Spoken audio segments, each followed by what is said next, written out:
नमस्कार लाडक्या बहिणींनो, आज एक अतिशय आनंदाची बातमी तुमच्यासाठी घेऊन आलो आहे। मुख्यमंत्री माझी लाडकी बहीण योजना याविषयी एक आर्टिकल जाहीर झालेला आहे। आज सकाळीच पेपरमध्ये ही बातमी आलेली आहे। मोठी खुशखबरची बातमी आलेली आहे।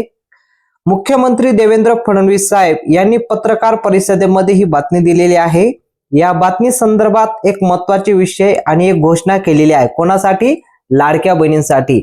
तुम्ही जर लाडकी बहीण योजनेसाठी फॉर्म भरला असेल, लाडकी बहीण योजनेचे पैसे तुम्हाला भेटत असतील आणि जर तुमची केवायसी झाली असेल तर ही बातमी तुमच्यासाठी अतिशय महत्त्वाची आणि उपयुक्त ठरणार आहे। तर बघा, आज काय म्हणाले साहेब मुख्यमंत्री देवेंद्र फडणवीस साहेब, आज महाराष्ट्रातील तमाम लाडक्या बहिणींसाठी खुशखबर आहे। कारण लाडकी बहीण योजनेचा हप्ता म्हणजे जानेवारी महिन्याचा हप्ता आणि सोबतच फेब्रुवारी महिन्याचा हप्ता आणि ज्या बहिणींना डिसेंबर महिन्याचा हप्ता भेटला नसेल त्यांच्यासाठी पण आनंदाची बातमी आहे।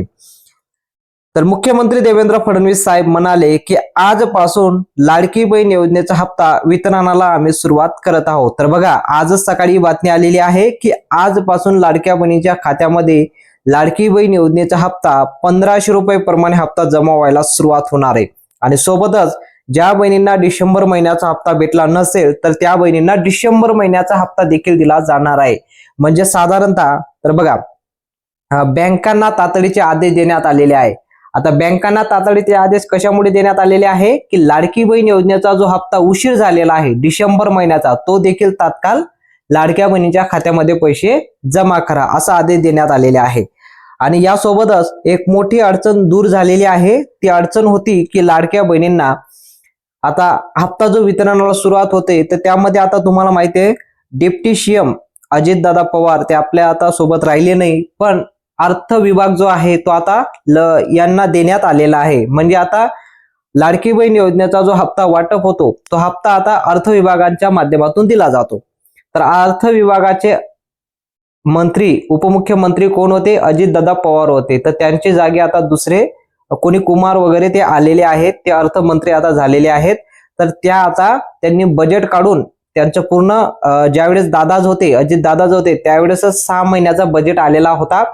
तर यामध्ये ज्या बहिणींना डिसेंबर महिन्याचा, जानेवारी महिन्याचा आणि फेब्रुवारी महिन्याचा देखील असं 3 हप्ते एकत्र जमा केले जात आहे असं आर्टिकल मध्ये आपल्याला दिसून येत आहे।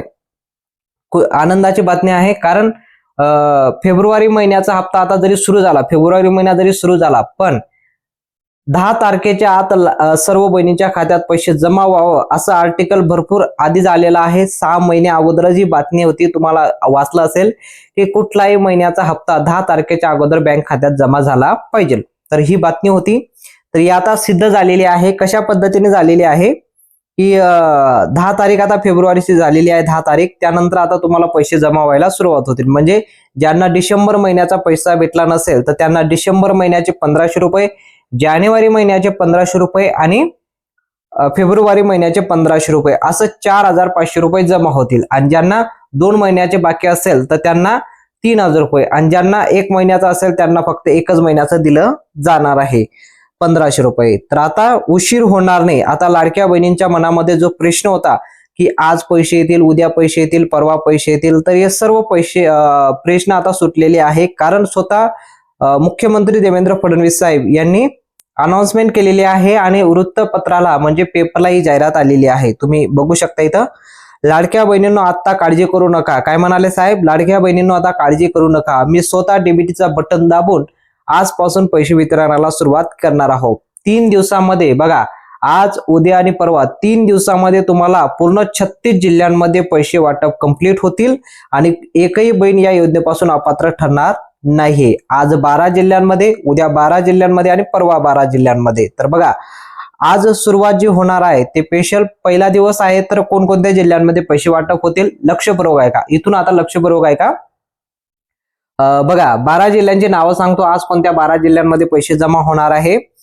पहिला जिल्हा आहे तो नाशिक, दुसरा जिल्हा आहे तो सातारा, त्यानंतर तिसरा जिल्हा आहे तो बुलढाणा, त्यानंतर येतो रत्नागिरी, गोंदिया, जालना, छत्रपती संभाजीनगर, नंदुरबार, गडचिरोली, कोल्हापूर, सोलापूर, पालघर, ठाणे, रायगड, पुणे, यवतमाळ आणि नागपूर या जिल्ह्यांपैकी जर तुम्ही राहत असाल तर आज तुमच्या अकाउंटमध्ये पैसे जमा होतील. तर बघा, या जिल्ह्यांपैकी जर तुम्ही राहत असाल तर आज कुठल्याही पद्धतीने रात्री 12 वाजेच्या आत तुमच्या अकाउंटला पैसे जमा होणार आहे. आजपासून 100% पैसे जमा व्हायला सुरुवात होणार आहे. तर यामध्ये नाशिक विभाग, संभाजीनगर, अमरावती विभाग, नागपूर विभाग, कोकण विभाग, पुणे विभाग या विभागांमध्ये पैसे वाटप होत आहे. पहिल्या टप्प्याचं जे वितरण झालेलं आहे, आता तुमचं बँक कोणत्या खात्यात आहे त्यावर सुद्धा अवलंबून आहे. State bank of India, bank of Maharashtra, bank of Baroda, union bank, Punjab national bank, Canada bank. दुसरा टप्पा म्हणजे उद्या कोणत्या कोणत्या बँकांमध्ये पैसे जमा होतील. दुसऱ्या टप्प्यामध्ये HDFC bank, ICICI bank, axis bank, Kotak Mahindra bank यापैकी तुमचं बँक असणं गरजेचं आहे. तिसऱ्या टप्प्यामध्ये परवा कोणत्या बँकांमध्ये पैसा जमा होईल. IDFC first bank, AU small finance bank, Indian post payment bank, Airtel payment bank अशा प्रकारे. तर म्हणजे आता स्पेशल बोनस तुम्हाला माहिती आहे, स्पेशल बोनस सुद्धा लाडक्या बहिणींना दिला जातो. तो स्पेशल बोनस काय असणार आहे, डबल हप्ता एकत्र दिला जाणार आहे, त्यालाच आपण स्पेशल बोनस म्हणतो. पण एक महत्वाची बातमी सुद्धा आलेली आहे. KYC बद्दल एक महत्वाची बातमी आलेली आहे. जर तुमचे पैसे अजून आले नसतील तर कदाचित तुमची KYC मध्ये काहीतरी त्रुटी असेल. लक्ष बरोबर आहे का? जर पैसे आले नसतील तर KYC मध्ये काहीतरी त्रुटी असेल. काय असेल? आधार कार्ड बँक खात्याशी तपासा, ही त्रुटी पहिली. दुसरी त्रुटी काय असेल? डेबिटी जे स्टेटस असते ते तपासा. डेबिटी सक्रिय नसतो. भरपूर बहिणींचा प्रॉब्लेम येतो की डेबिटीचा जो सक्रिय नसल्यामुळे त्यांना पैसे जमा होत नाही. तिसरं कारण असू शकतं त्यांचा आधार कार्डशी म्हणजे बँक खात्याशी लिंक केलेलं नसेल, हे सुद्धा प्रॉब्लेम असू शकतात. एकही पैसा वाया जाणार नाही. सर्व बहिणींच्या खात्यात पैसे जमा होतील. त्याला 17,000 कोटी रुपयाची जारी करण्यात आलेली आहे. म्हणजे या 2 हप्त्या किंवा ज्यांना मागील हप्ता बाकी असेल असं 3 हप्त्याचे एकत्र पैसे 17,000 कोटीची मंजुरी यासाठी झालेली आहे. आता यामध्ये आजच्या अपडेट अनुसार स्पष्ट सांगून देतो तुम्हाला की लाडकी बहीण योजनेचा हप्ता कोणाला मिळणार आहे. ज्या बहिणींची KYC व्यवस्थित झाली असेल त्यांना लाडकी बहीण योजनेचा हप्ता दिला जाणार आहे.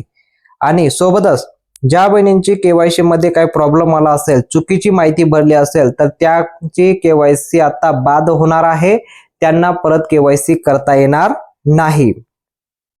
तर बघा, आता यासोबतच लाडकी बहीण योजनेच्या माध्यमातून ज्या बहिणीची KYC बाकी असेल, म्हणजे त्यांनी 2 महिन्याची मुदत देण्यात आली होती, तर 2 महिन्यामध्ये त्यांनी KYC केली नसेल तर त्यांना आता ऑप्शन देण्यात आलेलं नाही. एकदा परत लाडकी बहीण योजनेची KYC ची संधी दिलेली आहे. पण कोणाला?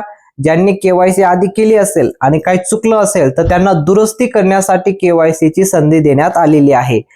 यामध्ये असं नाही की डायरेक्ट तुम्हाला KYC करता येईल असं होणार नाही. तुम्ही KYC आधी केली असेल तरच तुम्हाला आता दुरुस्ती करता येईल आणि नव्याने जर तुम्हाला KYC करायची असेल तर KYC करता येणार नाही. तर बघा, अशा प्रकारे या लाडक्या बहिणीच्या खात्यामध्ये पैसे जमा होतील. ज्या बहिणीची KYC झाली आहे त्याच बहिणीच्या खात्यात पैसे जमा होतील. तुम्ही कमेंटमध्ये सांगू शकता आतापर्यंत तुम्हाला मेसेज आला असेल, लाडकी बहीण योजनेचा हप्ता तुमच्या बँक अकाउंट मध्ये जमा झाला असेल तर कमेंटमध्ये हो म्हणा, नाही जमा झाला असेल तर नाही सुद्धा म्हणू शकता. ही माहिती जर आवडली असेल तर व्हिडिओला नक्की लाईक करा आणि जास्तीत जास्त बहिणींपर्यंत ही माहिती शेअर करा, जेणेकरून सर्वांना ही माहिती पोहोचली पाहिजे.